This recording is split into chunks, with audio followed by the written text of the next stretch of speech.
Bon jeudi matin, bienvenue à votre émission de la Victoire de l'amour. J'espère que vous allez bien. Et comme on le fait tous les jeudis, on rejoint notre ami Dolly Dimitro.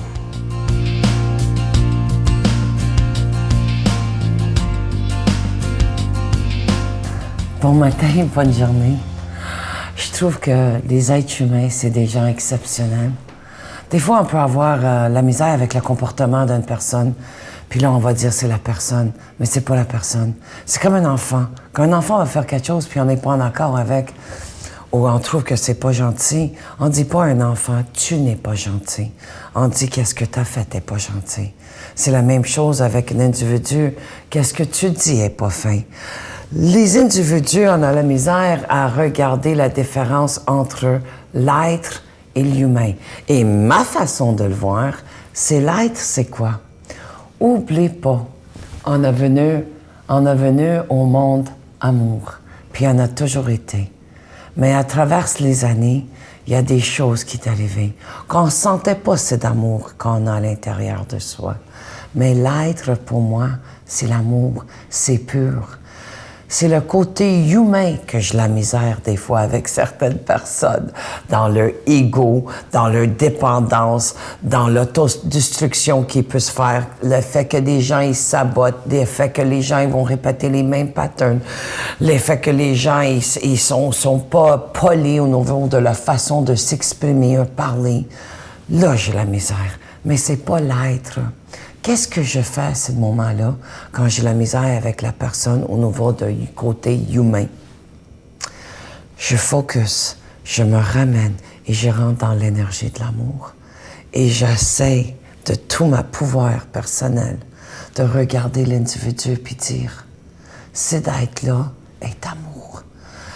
La façon qu'il se comporte, qu'est-ce qu'il dit, qu'est-ce qu'il fait, ses réactions, c'est vraiment le côté humain. Parce qu'à quelque part, oublions pas, quand une personne souffre, consciemment ou inconsciemment, il fait souffrir. Quand quelqu'un est bien, qu'est-ce qu'ils font? Ils font du bien.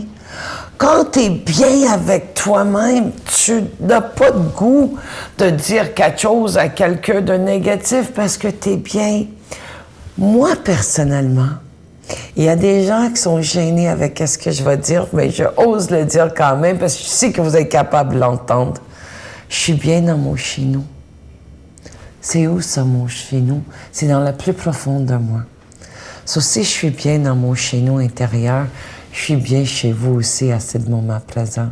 Je suis bien partout où que je vais parce que je suis bien dans mon chez nous. Au lieu de regarder qu'est-ce que vous aimez pas chez les autres, regardons qu'est-ce que vous aimez. Oubliez pas, chaque individu vient au monde avec l'amour pur, l'être humain.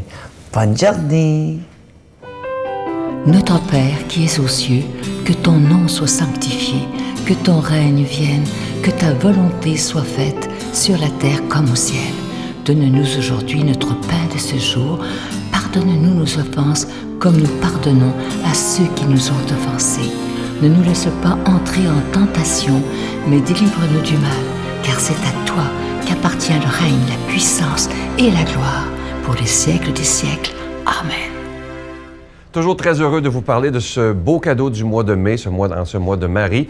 Il s'agit d'une belle épinglette, une exclusivité de la Victoire de l'amour, de la Vierge de Notre-Dame de Lourdes. Vous la voyez à l'écran.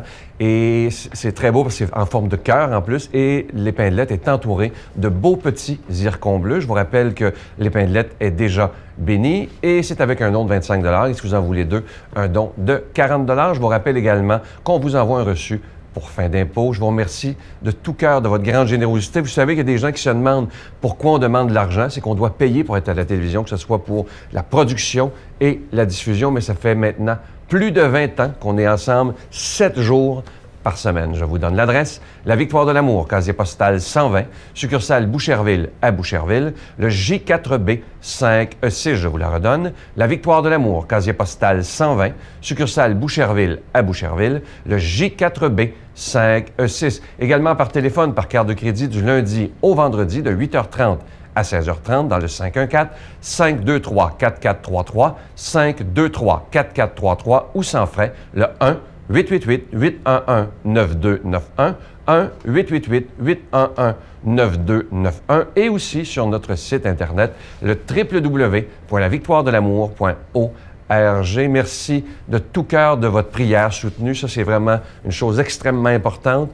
Et aussi, merci de votre aide financière afin qu'on puisse continuer d'annoncer la parole de Dieu par tous les moyens modernes. Et je vous rappelle que mon CD « Laissons Dieu être Dieu » sera disponible pendant toute l'année 2015. Merci de votre grande générosité.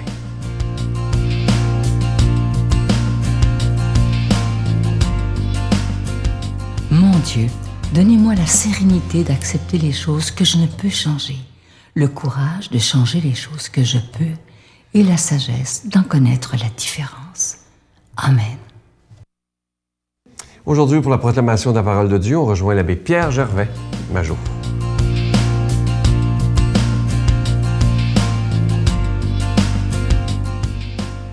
Bonjour, aujourd'hui un évangile selon saint Marc. Saint Marc, un disciple de l'apôtre Pierre, un compagnon de l'apôtre Pierre dans l'apostolat. Il a d'abord accompagné Paul, ensuite il va quitter Paul, puis il va s'adjoindre à Pierre. Et donc, quand on lit l'évangile de Marc, on a du Pierre en dessous, là. On peut quasiment découvrir l'apôtre Pierre dans sa parole et dans sa prédication. Alors Jésus et ses disciples étaient venus à Jéricho. Et tandis que Jésus sortait de Jéricho avec ses disciples, une foule nombreuse l'accompagnait.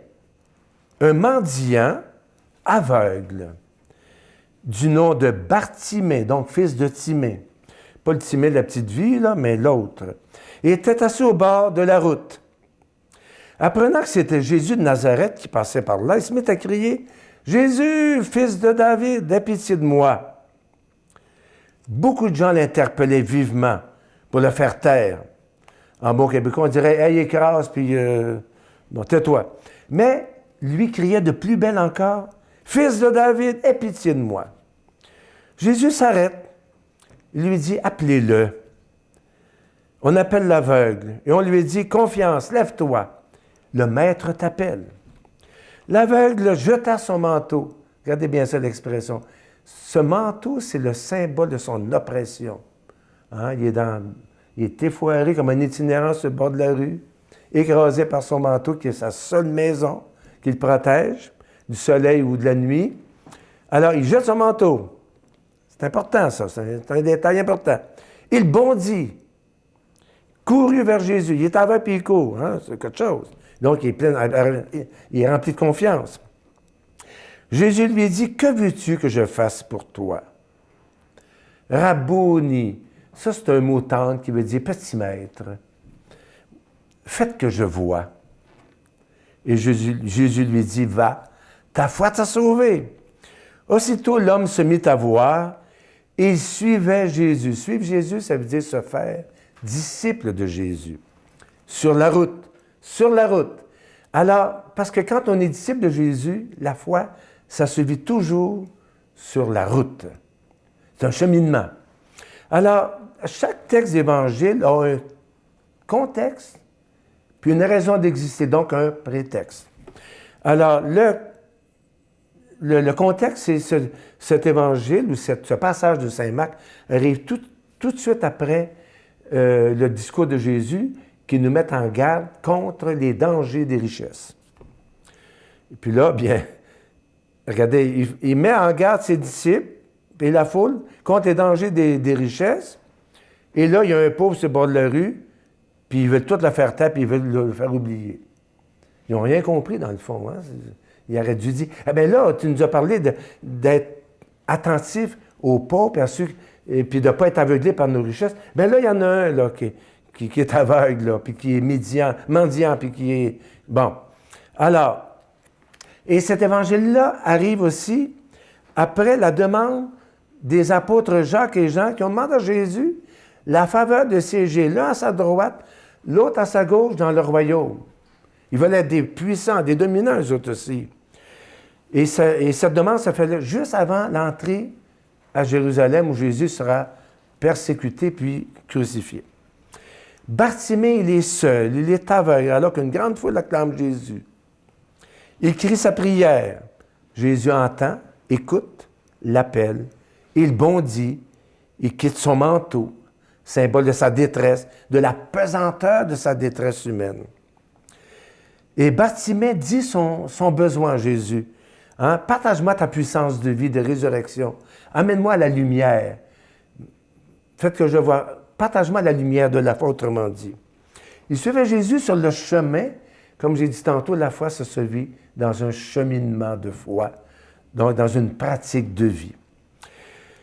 En endossant le chemin des béatitudes, je le dis souvent, mais c'est tellement majeur dans l'Évangile, hein? Les valeurs des béatitudes, hein? C'est ça qui fait en sorte qu'on chemine dans la foi, quand on les met en pratique dans sa vie. Prendre le chemin prophétique de la non-domination, du service, de l'attention aux défavorisés, à ceux qui sont écrasés par la vie. Et dans cet évangile-là, on voit que Jésus a une grande passion. On parle souvent de la passion du Christ, mais moi, je trouve qu'il y en a deux passions dans la vie du Christ. Sa première passion, c'est une passion dévorante pour ceux qui souffrent, pour ceux qui sont méprisés, rejetés. Il les relève, il les restaure dans leur dignité. Il en fait des fils et des filles de Dieu. Et à cause de sa passion pour l'être humain, pour son bonheur, pour sa vie en plénitude, il va donc subir la passion de la croix. Et dans la résurrection, Dieu le Père va nous dire, tous ceux qui font comme lui partageront la gloire de sa résurrection.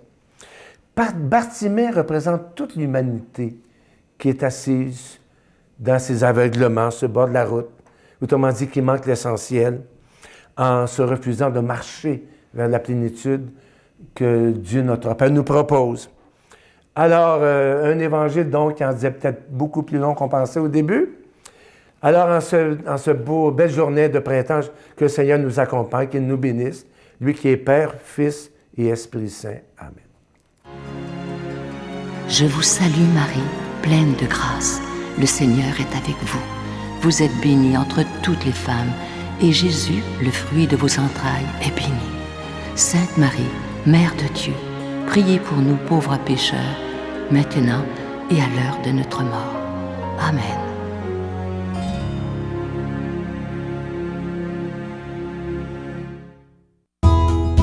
La Victoire de l'amour vous invite à sa retraite spirituelle dans le centre du Québec, les 9, 10 et 11 octobre 2015.